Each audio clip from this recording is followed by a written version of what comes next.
Welcome to the Seasoned Butcher. On this particular hunt, I'm joined with one of the guys from the crew, Kevin Zawacki. Kevin had went out, watched these birds walk into the woods, had a line on them, thought they were going to roost in a certain tree. We get there the next morning, walk in, take the time to set up. Uh-oh, there's no birds there. They were about 300 yards away from us. As soon as they hit the ground, they went quiet. So now we're at decision time. He can only hunt till roughly 10, 11, maybe noon. And it was literally one of those kind of deals. Rounded up all the gear, we're heading down the field, and we spotted some birds and literally had to kneel down like that. It was one of those moments where you're caught off guard.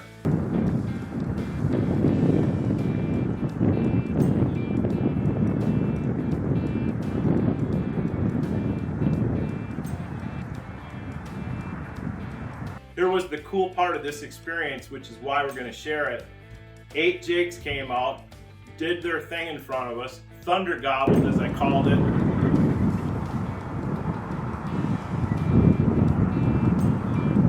And away they went. Kevin and I, as quickly as we could, regrouped, got to our vehicles. He looked at me and said, "Should I go to work or what can we do?"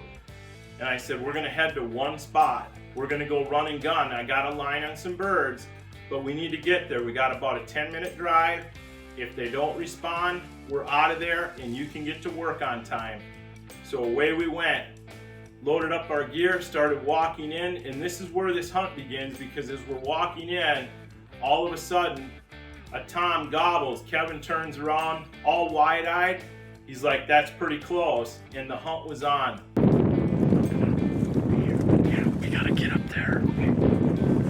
So as we start to position to where we needed to get to actually hunt this bird, because that was where the decision makes, and we've all been there. He gobbles, you got him located, but you can't shoot from that spot. And that's the dot that I wanted to connect here. Kevin and I needed to get about 50 yards to the edge of these red pines to an edge of a field so we had a chance to kill this bird. And so this is where I want to set it up. As you start to see Kevin move in front of me, eventually I get to that one tree you're going to see where I set up, and I literally had to stand the whole entire time we worked this bird. Kevin had to crawl on his hands and knees to about 10 yards, and then he relocates slightly forward because this bird was literally within 100 yards. How we pulled this off was by the grace of God, but as this bird started to heat up and gobble,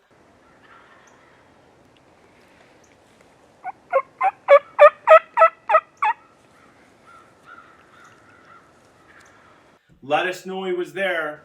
I got a little bit of him strutting, but there's a knoll. There was a lip in the field, a little bit of a hill, and where you're gonna pick this up, you see this tom's head. And that's kind of where it begins, where the footage gets interesting, where we can actually share this particular hunt, is from that point forward as I start to work this bird.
In the end, Kevin makes it happen, which made this, you know, kind of all that plan just come together. It just don't get no better than this, guys. Fresh turkey on the table. Well, Kevin, congratulations. It brings back a lot of memories. Kevin and I have been hunting together off and on in the turkey woods for literally 3, maybe almost 4 decades, which is really cool.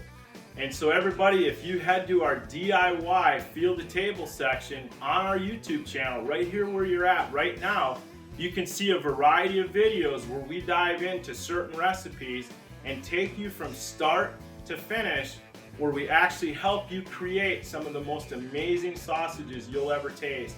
And in the end, that's what this is all about, living the field to table lifestyle. Don't forget to slow down, take the time, and taste the tradition.